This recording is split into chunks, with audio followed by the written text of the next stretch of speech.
Okay, so I'm gonna keep reading this book today.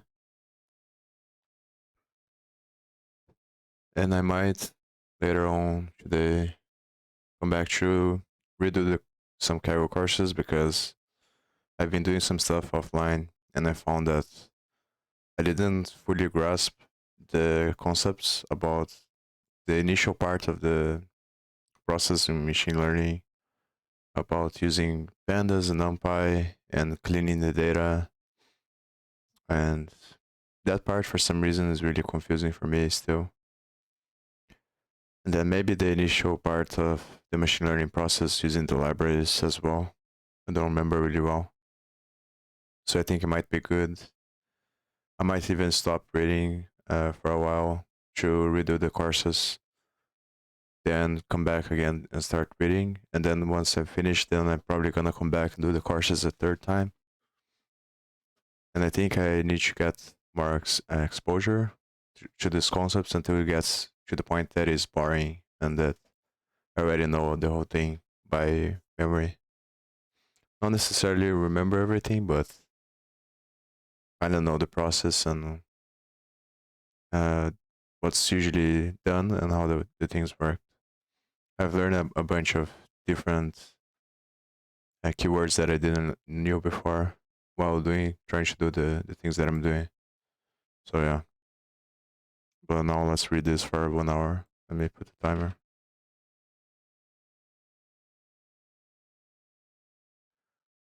Relational operators and floating point comparisons. Relational operators are operators that let you compare two values. There are 6 relational operators.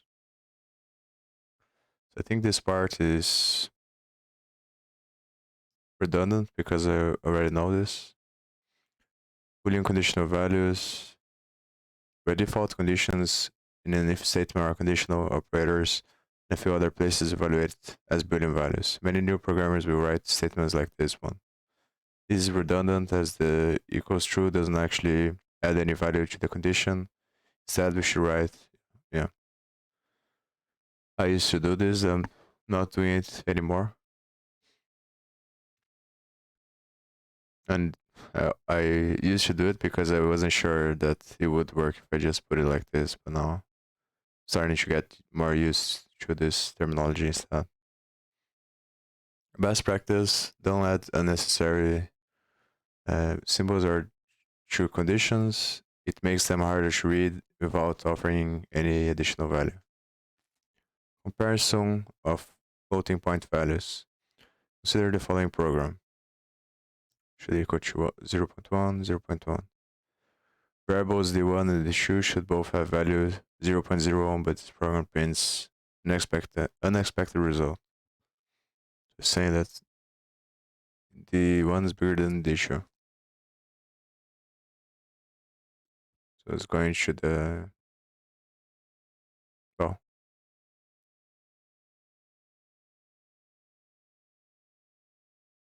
but isn't that what's supposed to be? They both have value 0.01, but this program prints an unexpected result. Oh, so it's supposed to print this, but it's printing this. If you inspect the value of d1 and d2 in a debugger, you'd likely see that d1 equals 0.0 and this number and d2 equals 0.00999978. Both numbers are close to 0.1, but d1 is greater than and d2 is less than. If a high level of precision is required, comparing floating point values using any of the relational operators can be dangerous. This is because floating point values are not precise and small rounding errors in the floating point operands may cause unexpected results. We discussed rounding errors in lesson 4.8 if you need a refresher. When the less than and greater than operators are used with floating point values, they will usually produce the correct answer, only potentially falling when the operands are almost identical. Because of this, use of these operators with floating point operands can be acceptable. So as long as the consequence of getting a wrong answer when the operands are similar is slight.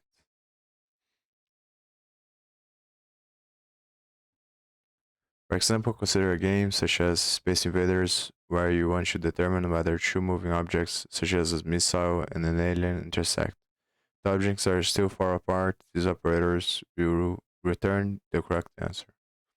If two objects are extremely close together, you might get an answer either way. In such cases, the wrong answer probably wouldn't even be noticed. It would just look like a near missile or near hit, and the game would continue. Floating point equality. The equality operators are much more troublesome. Consider the operator double equal, which returns true only if its operands are exactly equal.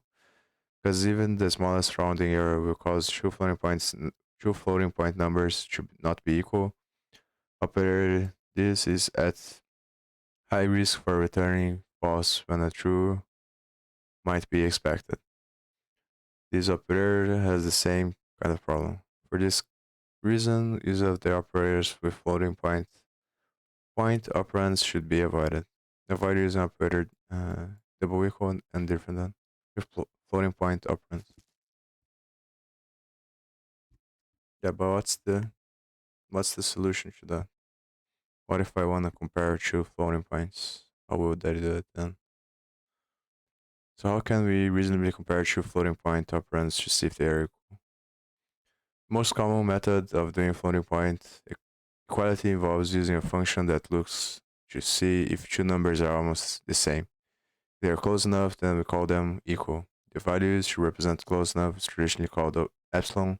Epsilon is generally defined as a small positive number, sometimes written 10 to the power of -8. The developers often try to write their own close enough function like this. So, CMath, epsilon is an absolute value, bool is almost equal to double b. Oh, so it makes one minus the other, and then I got it. If the distance between a and b is less than epsilon, then a and b are close enough. Standard, so epsilon is basically the threshold that you're looking for to the comparison based on the amount of precision you want. Standard absolutes is a function in the CMath header that returns the absolute value of its arguments. So standard absolute AB checks if the distance between AB is less than whatever epsilon value representing close enough we passed in. If A and B are close enough, the function returns true to indicate they're equal, otherwise it returns false. How the function can work is not great. An epsilon of 0.001 is good for inputs around 1, too big for inputs around this value, and too small for inputs like 10,000. This means every time we call this function, we have to pick an epsilon that's appropriate for our inputs. If we know we're going to have to scale epsilon, if we know we're going to have to scale epsilon in proportion to our inputs, we might as well modify the function to do that for us. That's another thing that I'm having trouble with, is the scaling part of the data frame. That I forgot the methods, even though I can look it up, and I probably will do so when I do the Kaggle courses. Also, probably going to study and read the documentation about the methods that that are new to me. These ones: argmax, argmin, stack, random, uniform, random choice.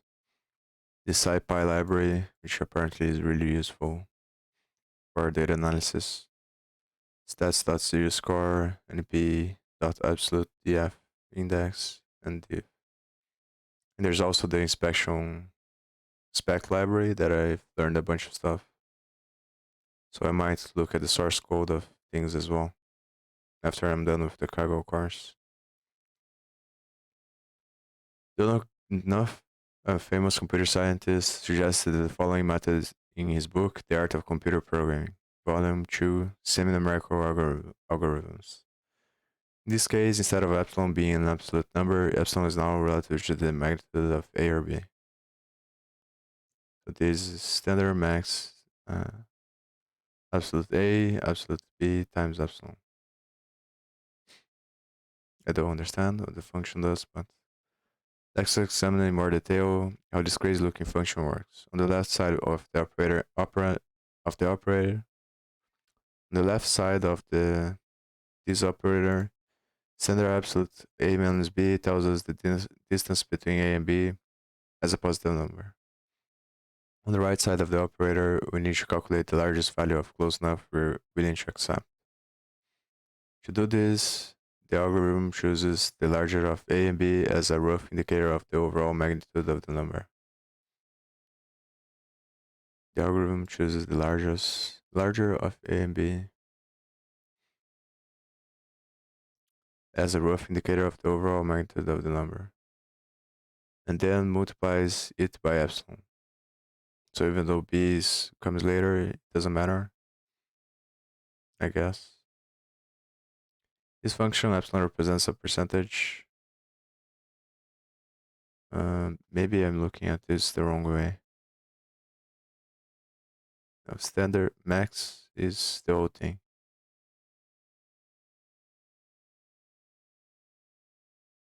Yeah. So no, it really works like that, I guess.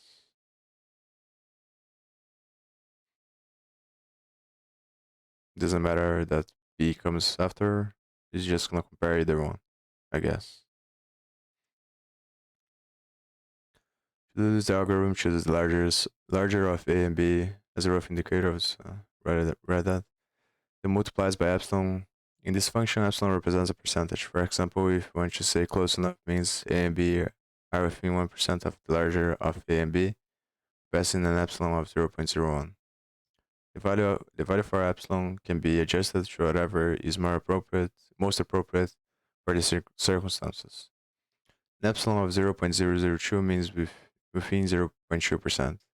Do inequality instead of equality, simply call this function and use the logical not operator to flip the result. Note that while they are approximately equal, function will work for most cases. It is not perfect, especially as the number approaches 0. So return true if the difference between a and b is within epsilon percent of the larger of a and b.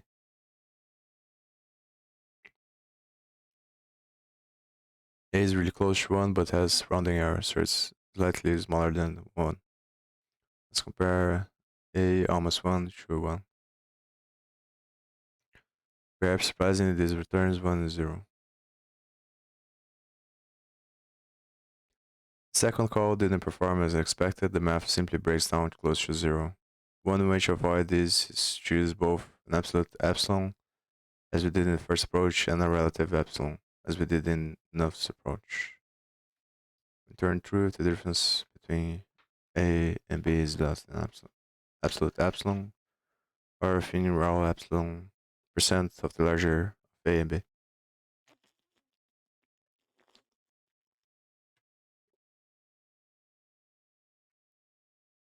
So it creates a double diff, which is the absolute of the comparison. If diff smaller or equal than absolute epsilon, return true, otherwise back to Nuff's algorithm. So it checks for both using the absolute epsilon first.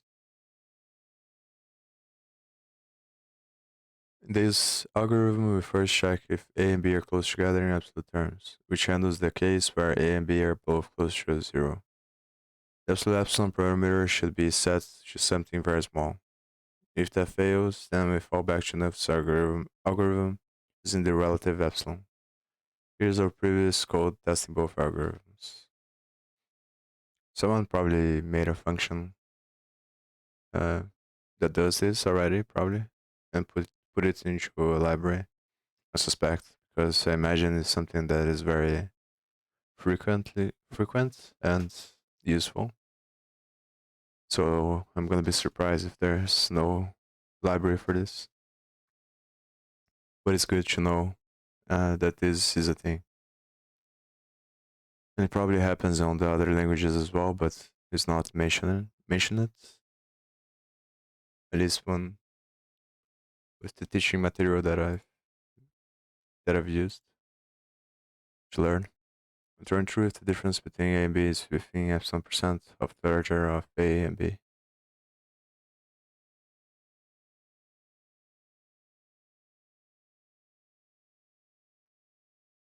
You can see that with an appropriately picked epsilon approximately my equal absolute well when use the small inputs correctly.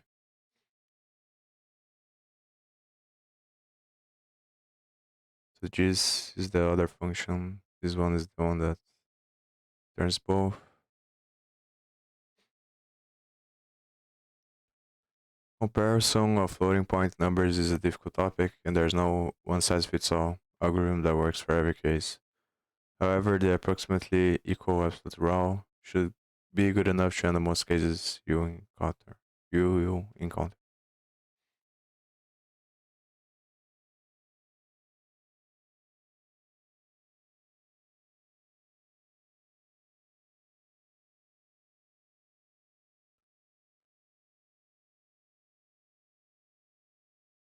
Logical operators. While relational comparison operators can be used to test whether a particular condition is true or false, they can only test one condition at a time. Often we need to know whether multiple conditions are true simultaneously. For example, to check whether we've won the lottery, we have to compare whether all of the multiple numbers we picked match the winning number. In a lottery with 6 numbers, this would involve 6 comparisons, all of which have to be true. In other cases, we need to know whether any one of multiple conditions is true. For example, we may decide to skip work today if we're sick, or if we're too tired, or if we won the lottery in our previous example. This would involve checking whether any of 3 comparisons is true. Logical operators provide us with the capability to test multiple conditions. C++ has 3 logical operators, AND, OR, and logical not.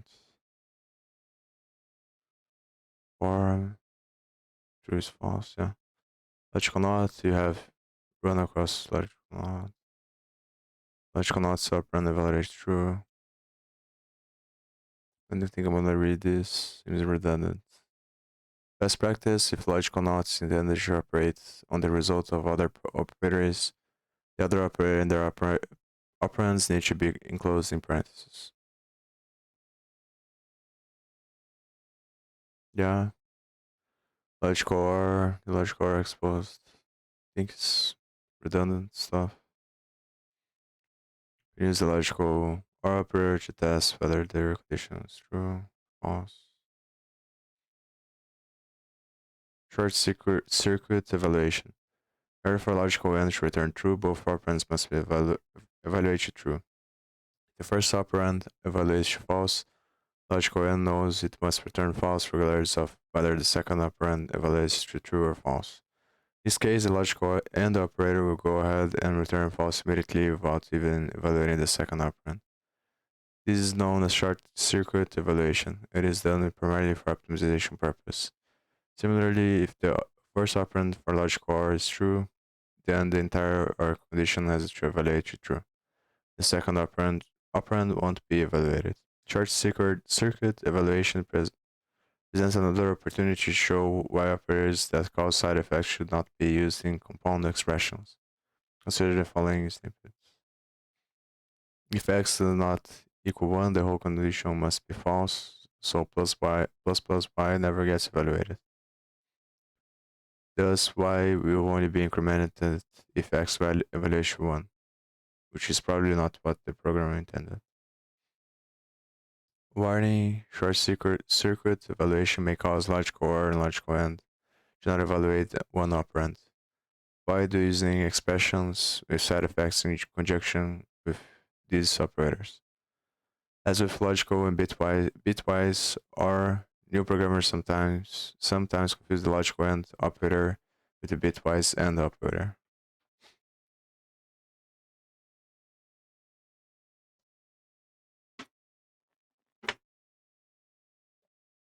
So there's a difference between this one and this one.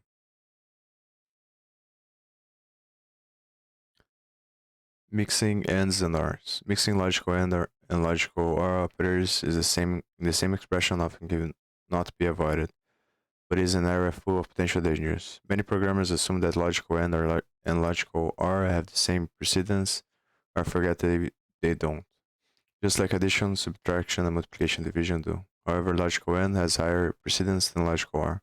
Thus, logical AND operators will be evaluated ahead of logical OR operators, unless they have been parenthesized.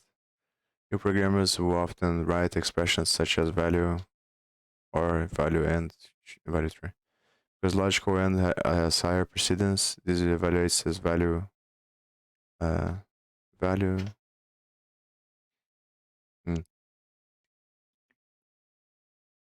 So the not so the AND comparison comes first. Hopefully that's what the programmer wanted. If the programmer was assuming left to right evaluation, as this happens with addition, subtraction, or multiplication division, the programmer will get a result he or she was not expecting. For mixing logical and logical OR, same expression, it is a good idea to explicitly parenthesize each operator and suboperands. This helps prevent precedence mistakes, makes your code easier to read, and clearly define how you intended the expression to evaluate. For example, rather than writing value like this, it is better to write value like this. Best practice when mixing logical and logical OR is in a single expression, explicitly parenthesize each operation to ensure they evaluate how you intend. De Morgan's law. Many programmers also make the mistake of thinking that this is the same thing as this. Unfortunately, you cannot distribute logic not in that manner. Morgan laws tell us how the logical knots should be distributed in these cases. So this is equivalent to this. Yeah, it's gonna be either one. So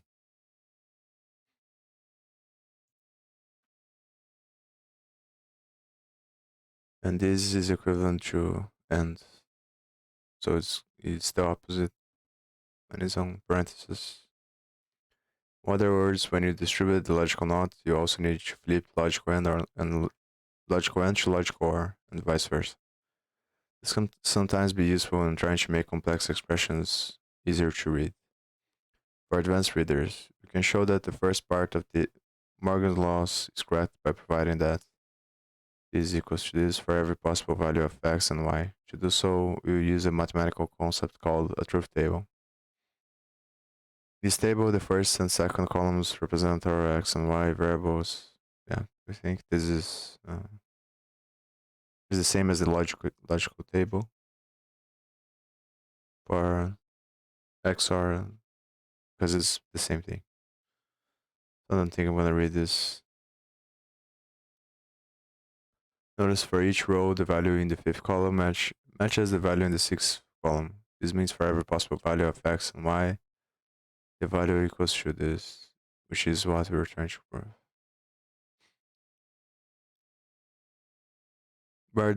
Where's the logical exclusive or XOR operator? Logical XOR is a logical operator provided in some language that is used to test whether an odd number of conditions is true.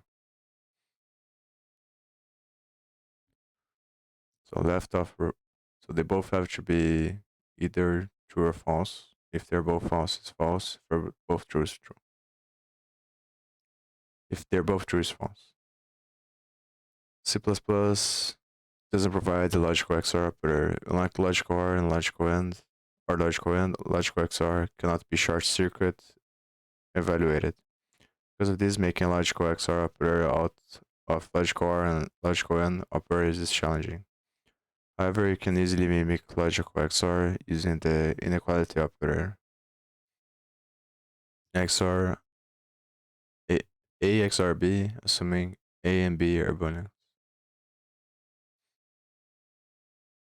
This can be extended to multiple operands as follows. XOR B, A XOR B, XOR C, XOR D. Assuming A, B, and C are booleans.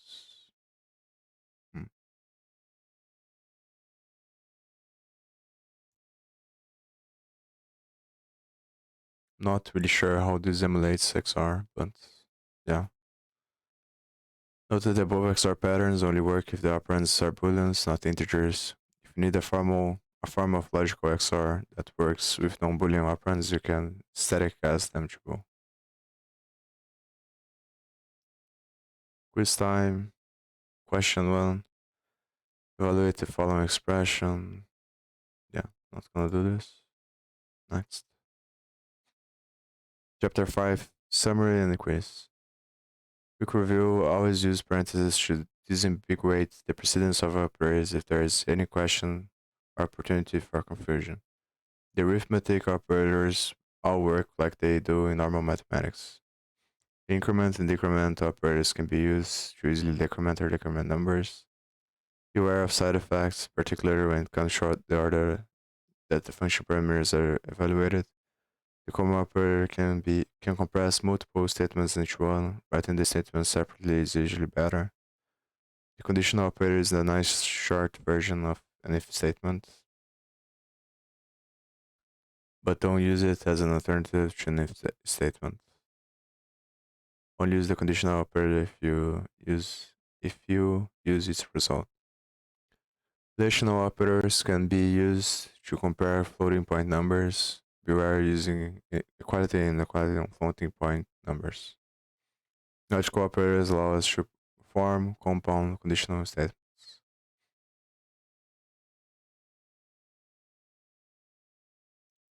Bit flags and bit manipulation via standard bit set. So this is interesting to me.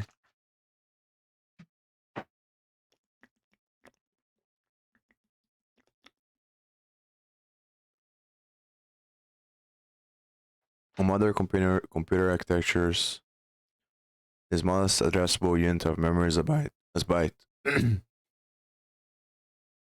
Since all objects need to have unique memory addresses, this means objects must be at least 1 byte in size. For most variable types, this is fine. However, for Boolean values, this is a bit wasteful. Pun intended. Boolean types only have two states, true or false. This set of states only requires 1 bit to store. However, for a variable must be at least a byte, and a byte is 8 bits. That means a Boolean is using 1 bit and having the other 7 unused.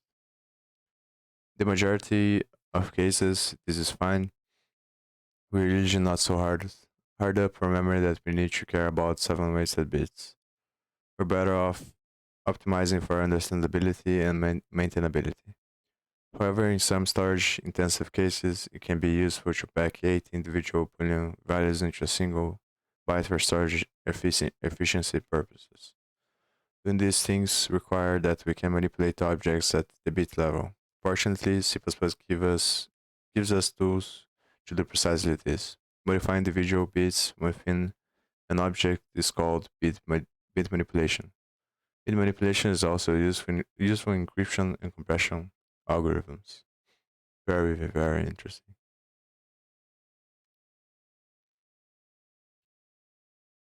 Bitwise manipulation.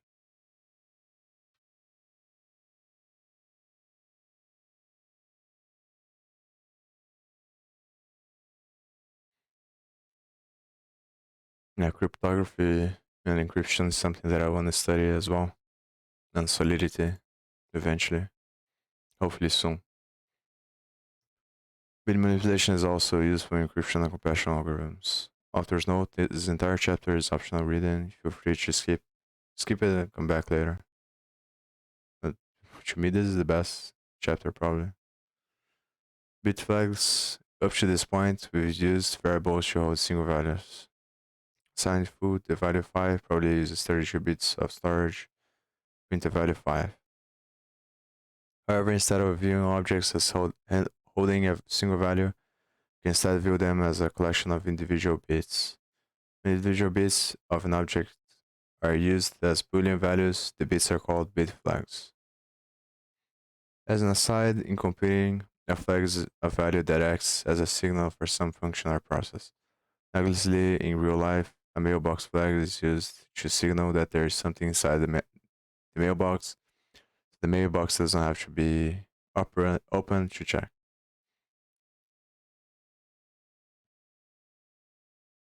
This part for me is still, even though I think I understand it now, how electricity becomes information, is still very confusing and kind of magical. How a bunch of electrical signals become information out of nowhere just by the way you organize them in space. It's kind of crazy. And it's really hard to really understand what's going on. Especially the first part of, to me, I think that's what I really want to understand more is the first moment where an electrical signal becomes information on the screen. So I should probably study how keyboards work as well, the inputs of keyboards. And how does, yeah, the question I had yesterday, I guess, is how does the thing keeps a state when it's turned on? How does the operational system does that? Because without any input being done, how does the electricity maintain the current state of the computer? So I think, yeah, I think understanding this is probably gonna help me.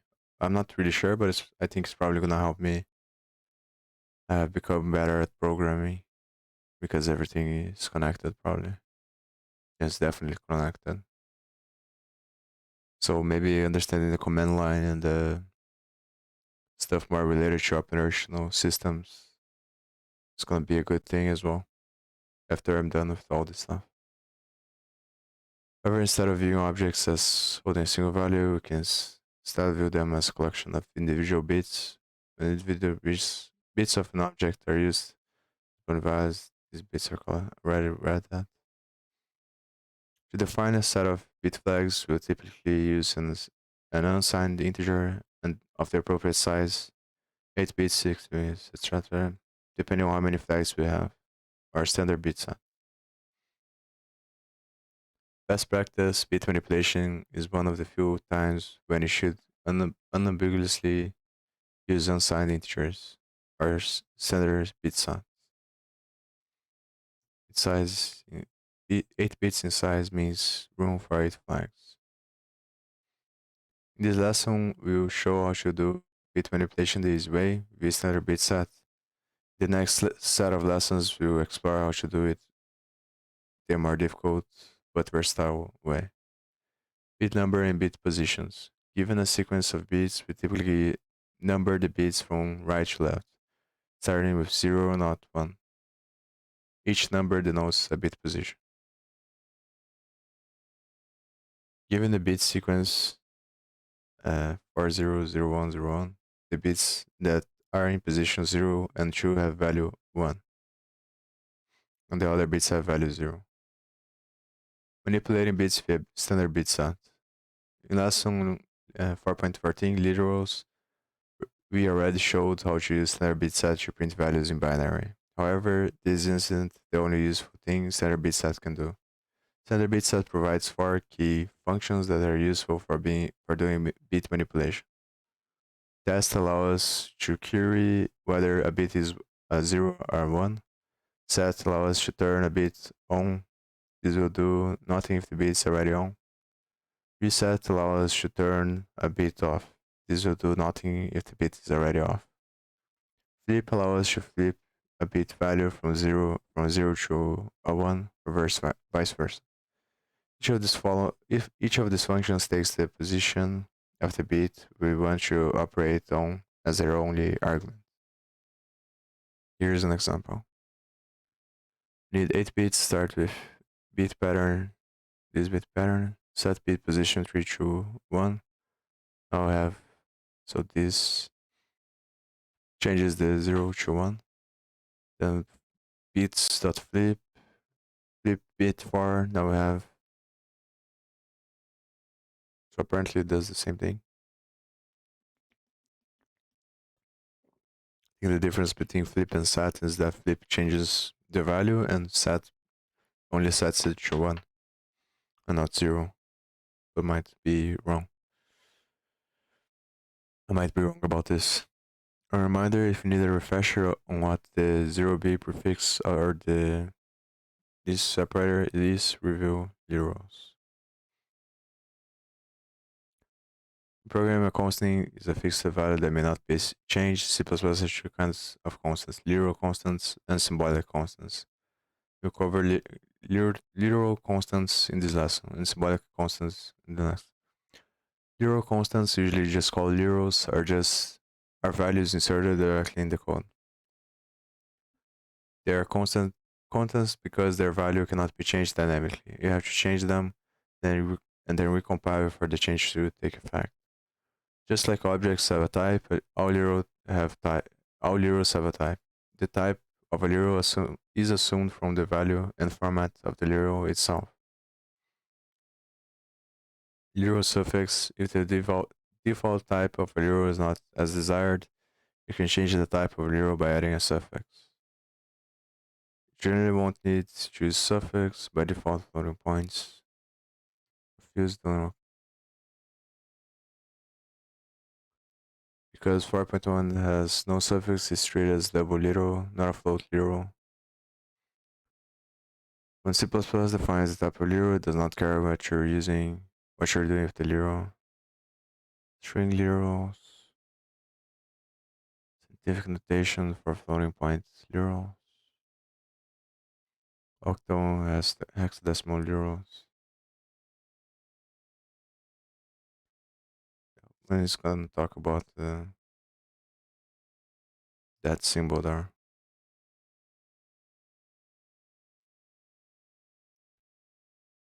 Because those are the hexadecimal is base 16. Hexadecimal we count like this. Choose hexadecimal literal, prefix or literal with 0x, but it doesn't explain why. Because there are 16 different values for hexadecimal digit, we can say the hexadecimal. I guess it's just common notation that was agreed upon, but no specific reason other than that. Choose 0x.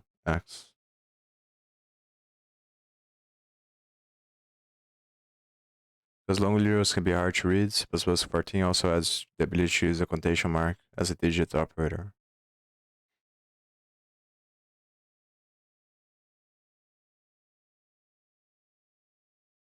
Assign binary literals based on the 0b prefix.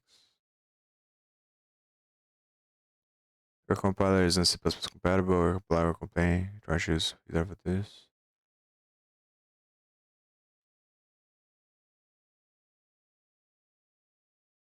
Yeah. Let's go back to here. What if we want to get or set multiple bits at once? Standard bit set doesn't make this easy. In order to do this, or if you want to use unsigned integer bit flags instead of standard bit set, we need to turn to more traditional methods. We'll cover this in the next couple of lessons.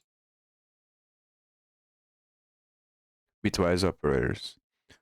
The Bitwise Operators, C++ provides 6-bit manipulation operators, often called bitwise operators.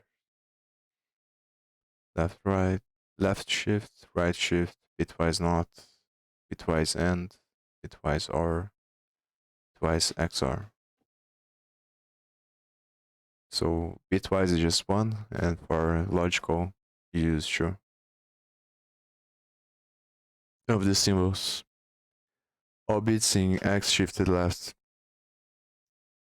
shifted left Y bits. All bits in X shifted right Y bits. All bits in X flipped. Each bit in X and each bit in Y. Each bit in X or each bit in Y. Each bit in X XOR each bit in Y. Author's note: in the following examples, we will largely be working with 4-bit binary values. This is for the sake of convenience and keeping the examples simple. In actual programs, the number of bits used is based on the size of the object. A 2-byte object would store 16 bits. For readability, we also omit the 0b prefix outside of the code examples. Instead of 0b number, just use 010. The bitwise operators are defined for integral types and standard bitsat. You use standard bitsat in our examples because it's easier to print the output in binary. Avoid using the bitwise operators with signed operands, as many operators will return implementation defined results prior to C++20 or have other potential gotchas that are easily avoided by using unsigned operands or standard bitsat. Best practice: to avoid surprises, use the bitwise operators with unsigned operands or standard bitsat. Bitwise left shift and bitwise right shift operators. Bitwise left shift operator shifts bits to the left. The left operands is the expression to shift the bits off, and the right operand is an integer number of bits to shift left by. So when we say x, the symbol 1, we're saying shift the bits in the variable x left by 1 place. New bits shifted in from the right side receive the value 0. So this does this, just shifting the ones by the position determined here. Note that in the third case, we shift a bit off the end of the number. Bits that are shifted off the end of the number are lost forever. Bitwise right shift operator shifts bits to the right, so same thing. Third case, we shift a bit off the right end, so it's lost, so same thing. This prints this. What aren't operator is an operator this is for input and output. They sure are. Programs today typically do not make much use of the bitwise left and right shift operators shift bits. Rather, you tend to see the bitwise left shift operator used with standard count or other string objects to output text. Consider the following program. So I get what they're saying, but I still don't understand how this is actually used in practice.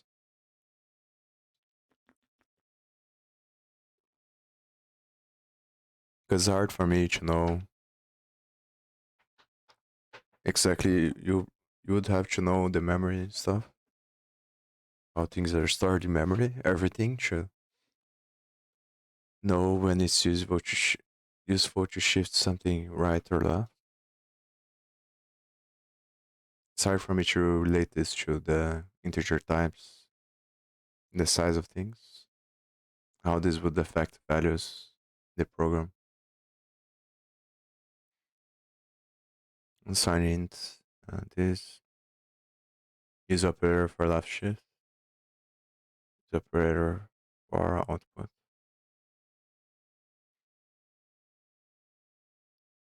Above program, how does operator know to shift bits in one case and output x in another? The answer is that standard count has overloaded provided an alternate definition for operator that does console output rather than bit shifting. And the compiler sees that the left operand of operator is standard count. It knows that it should call the version of operator that standard count overloaded to the output. If the left operand is an integral type, then operator knows it should do its usual bit shifting behavior. The same applies for this operator. Note that if you're using this operator for both output and left shift, parenthesization is required. So if we're going to output, because otherwise it's gonna understand that you want output and not bit shift. This prints this. The first line prints the value of x and then the literal 1. The second line prints the value of x left shifted by 1. We will talk more about operator overloading in future section, including discussion of how to overload operators for our own purposes. Bitwise not. The bitwise not operator is perhaps the easiest to understand of all the bitwise operators. It simply flips each bit from a 0 to 1, or vice versa. Note that the result of bitwise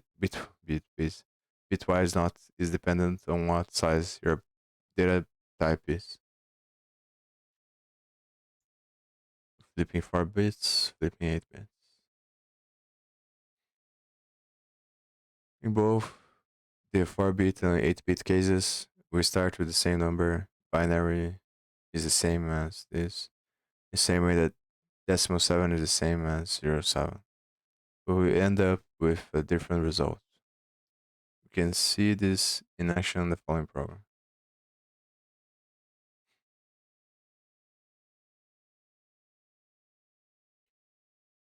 So this is this and this is this.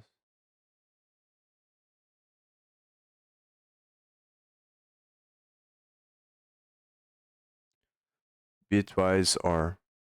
Bitwise OR works much like its logical OR counterpart. However, instead of applying the OR to the operands to produce a single result, Bitwise OR applies to each bit. For example, consider the expression 0b0101 or 0b011 0.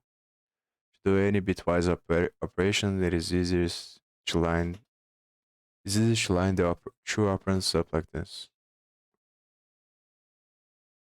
Then apply the operation to each column of bits.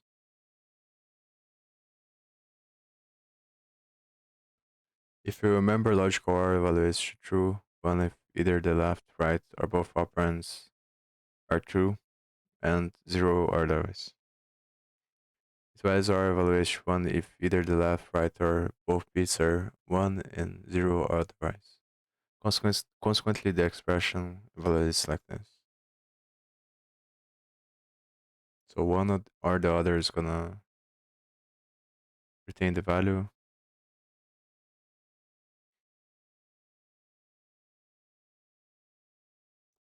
Our result is 0, 1, 1 binary. This prints this. You can do the same thing to compound our expressions, such as 0b, 0, this number, this number, this number. If any of the bits in a column are 1, the result of that column is 1.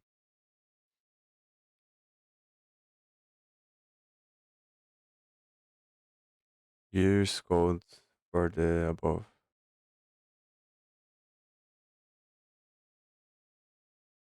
So it's gonna transform everything in 1, unless all of them are 0.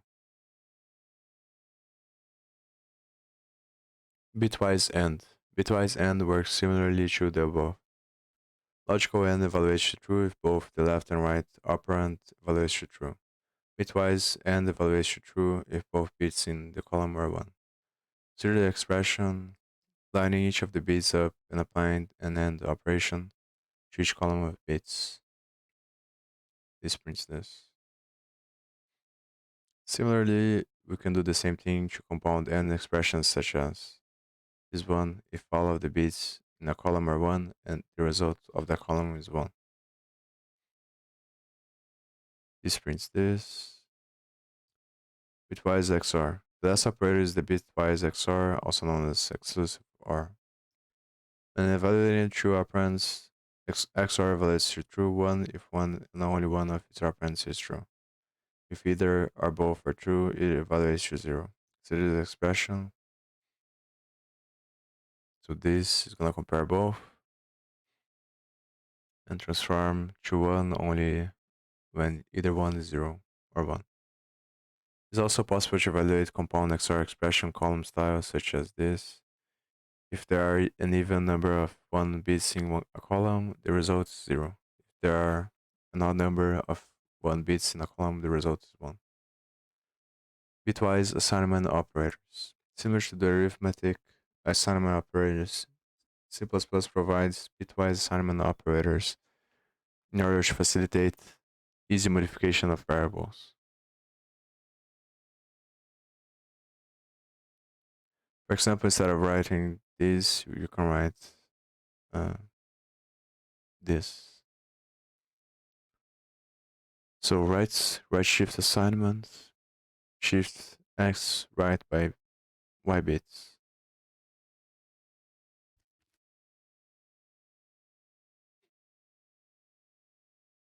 So instead of making x equals the version that is shifted to the left, to the right, you can write both at the same time, like you can do with the normal operators,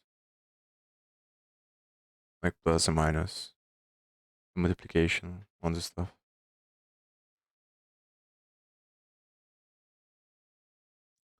This program pins this. Summarizing how to evaluate bitwise operations using the column method.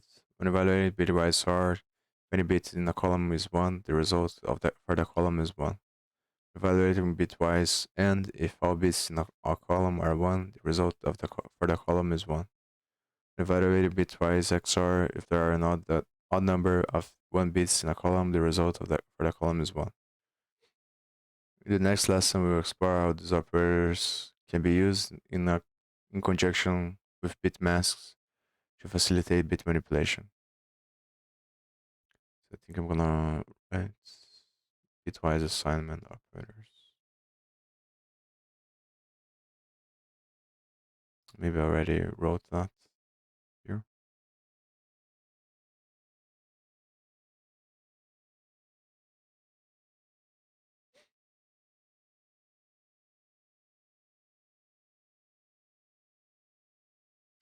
Summarizing how to evaluate bitwise. Already read that. Next lesson, we'll explore how these operators can be used in conjunction with bit masks to facilitate bit manipulation. I'm not gonna answer these questions.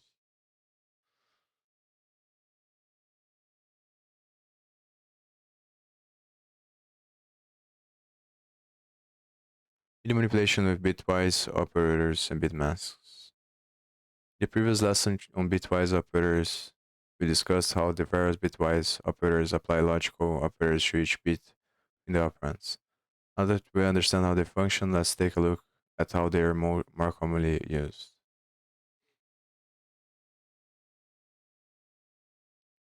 Bit masks. In order to manipulate individual bits, e.g. turn them on or off, we need some way to identify the specific bit we want to manipulate. Unfortunately, the bitwise operators don't know how to work with bit positions. Instead, they work with bit masks. Bit mask is a predefined set of bits that is used to select which specific bits will be modified by subsequent operations. Consider a real-life case where you want to paint a window frame. If you're not careful, you risk painting not only the window frame, but also the glass itself. You might buy some masking tape and apply it to the glass and any other parts you don't want painted. Then, when you paint, the masking tape blocks the paint from reaching anything you don't want painted. In the end, only the non-masked parts, the parts you want painted, get painted. A bit mask essentially performs the same function for bits. The bit mask blocks the bitwise operators from touching bits we don't want to modify, and allow access to the ones we do want to modify. Let's first explore how to define some simple bit masks. Then we show you how to use them. Defining bit masks in C++14.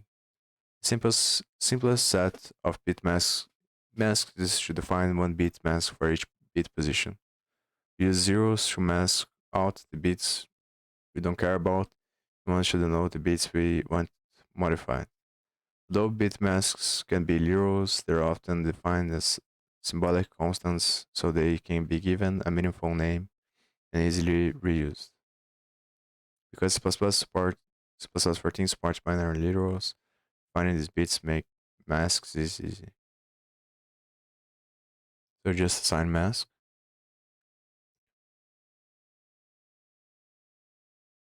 Now we have a set of symbolic constants that represent each bit position. We can use this to manipulate bits, which will show how to do in just a moment. Finding bit masks in C++11 or earlier.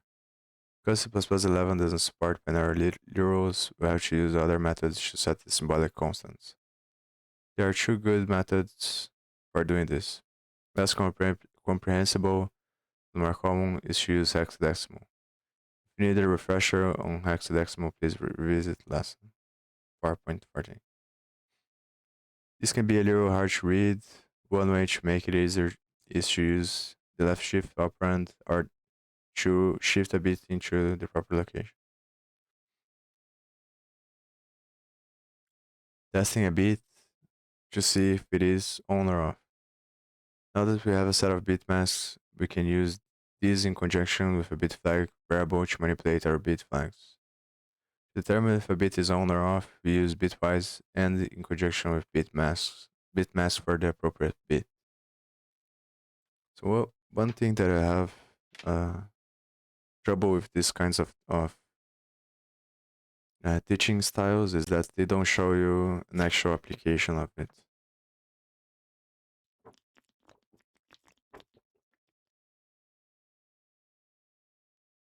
So I think it's probably going to be useful to search for when this is used in an actual program to have some context of what I should be thinking about when I'm learning this. This prints bit 0 is on, bit 1 is off. Setting a bit. To set turn on a bit, we use bitwise r equals operator in conjunction with the bit mask for the appropriate bit. This print bit 1 is off, 1 is on.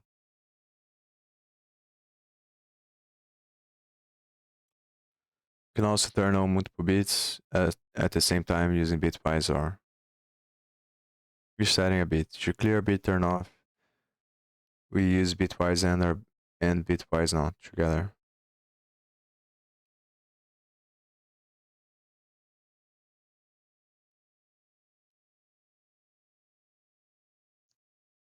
This prints bit 2 is on, bit 2 is off. So I use this and the not together.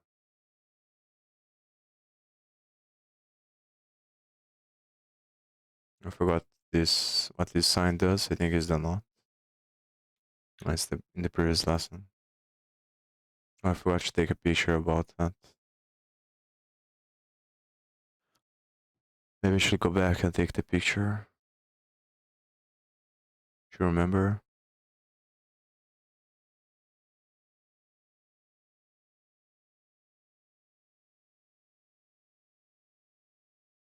Where did I stop here?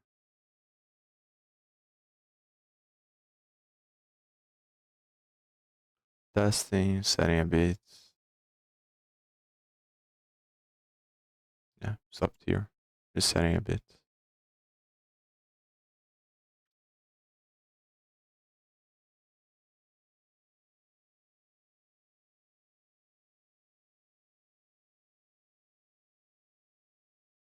These ones are the same, so I don't think I'm gonna take a picture.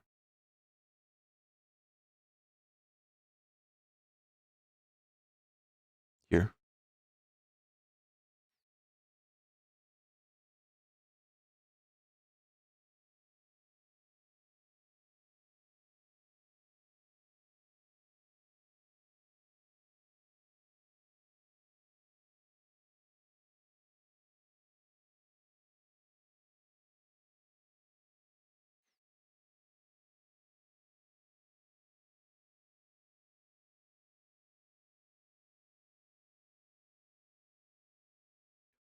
You can turn off multiple bits at the same time.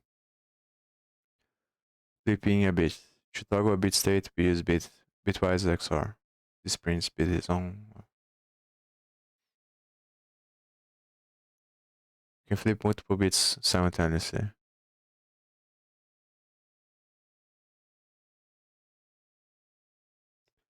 Bit masks and standard bit set. Standard bit sets supports the full set of bitwise operators. So even though it's easier to use the functions test, set, reset, and flip to modify individual bits, you can use bitwise operators and bit masks if you want. Why would you want to? The functions only allow you to modify individual bits. The bitwise operators allow you to modify multiple bits at once.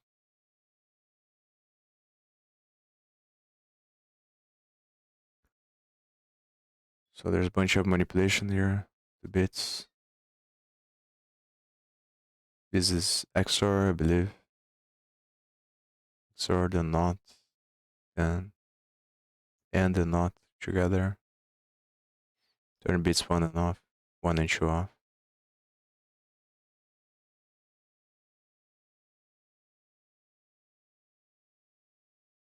Turns bit 1 and 2 on.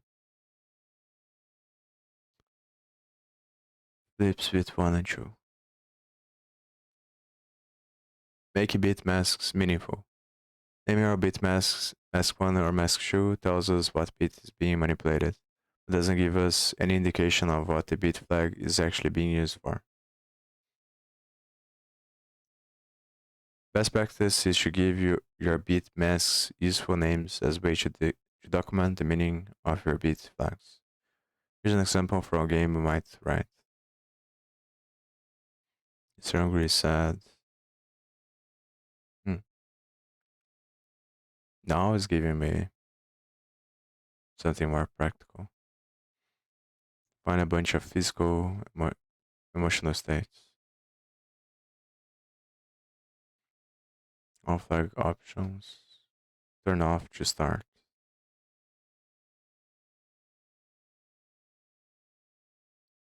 Here's the same example implemented using standard bit set.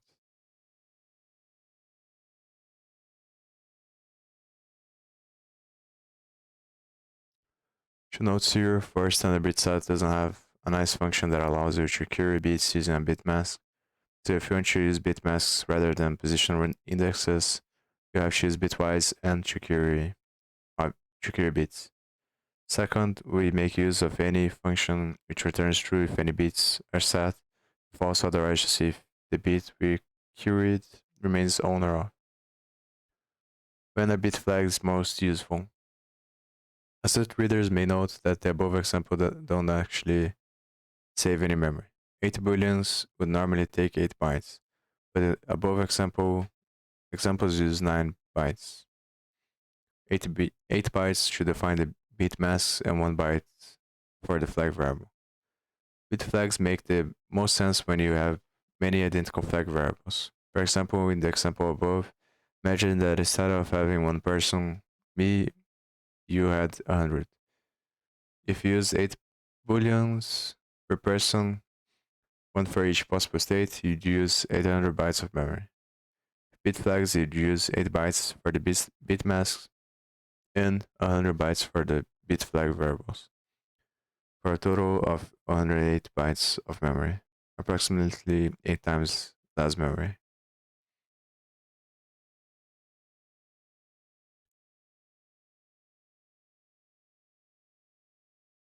For most programs, the amount of memory saved using bit flags is not worth the added complexity.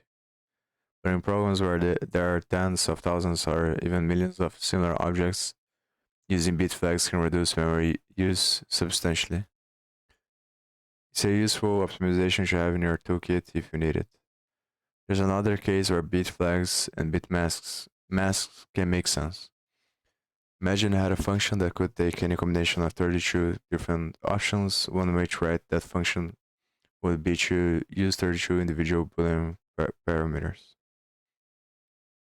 Hopefully, you'd give your parameters more descriptive names, but the point here is to show you how obnoxiously long the parameter list is. Then when you wanted to call the function with options 10 and 32 set to true, you have to do so like this.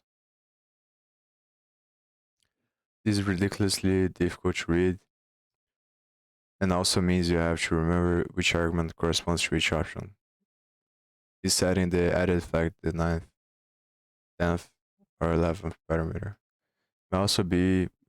It may also not be very performant, as every function call has to copy 32 booleans from the caller to the function.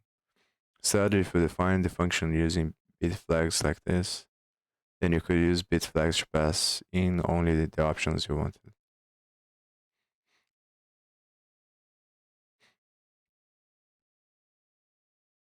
Define the function using bit flags like this.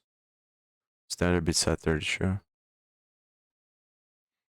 Options. Then you could use bit flags to pass in only the options you want.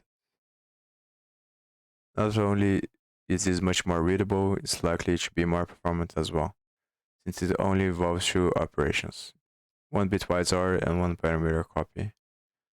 This is one of the reasons OpenGL, a well-regarded 3D graphic library, opted to use bit flag parameters instead of many consecutive Boolean parameters. Here's a simple function call from OpenGL. Clear the color and the depth buffer. A bit mask defined as follows in gl2.h.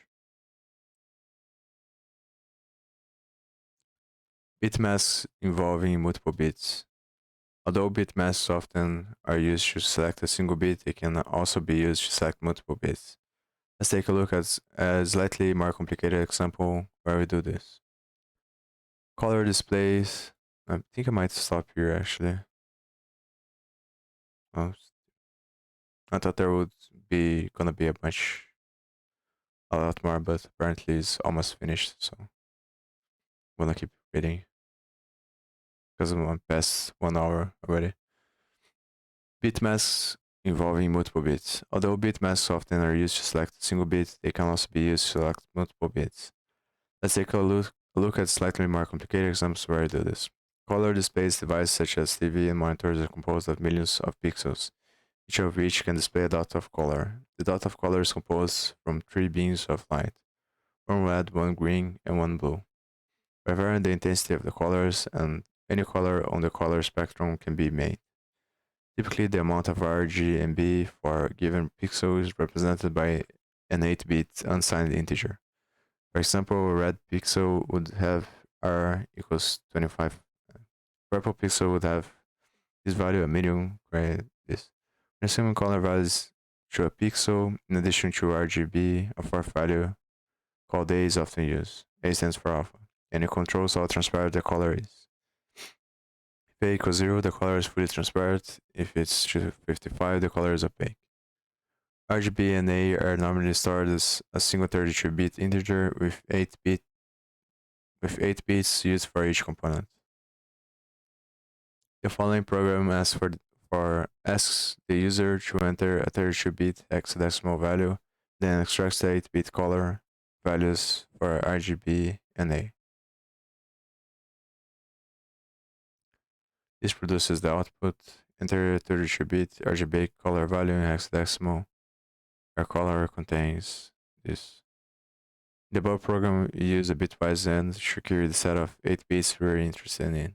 And then we right shift them to an 8-bit value so we can print them back as hex values. Summarizing how to set, clear toggle, and query bit flags. To query bit states, we use bitwise AND. To set bits turn on, we use bitwise OR. To clear bits turn off, we use bitwise AND with bitwise NOT. To flip bit states, we use bitwise XOR.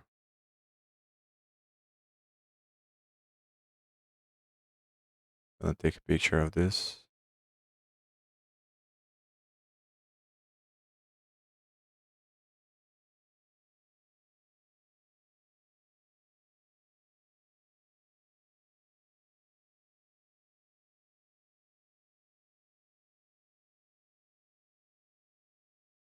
So, trying to remember Boolean comparison, bit manipulation, bitwise operators, bit masks. That's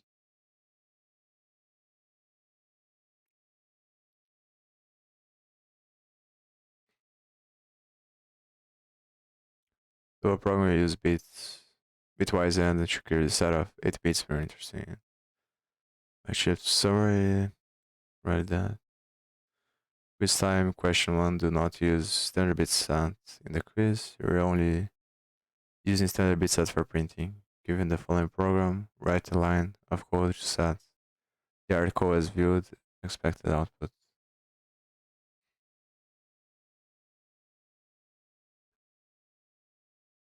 Show solution, write a line of code, check if the article is deleted. Run a code to clear the article as favorite.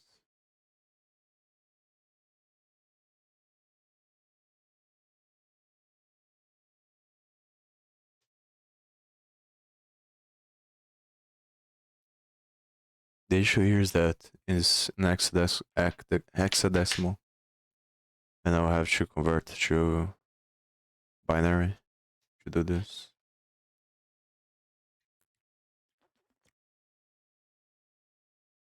But I think it's gonna be obviously just applying the operators there, either shifting left to right or doing the other operations based on what the booleans, what the values are.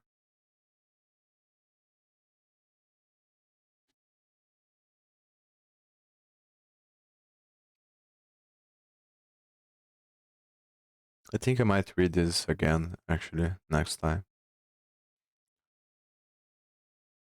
because this is important, I guess. And it's still not very clear in my mind.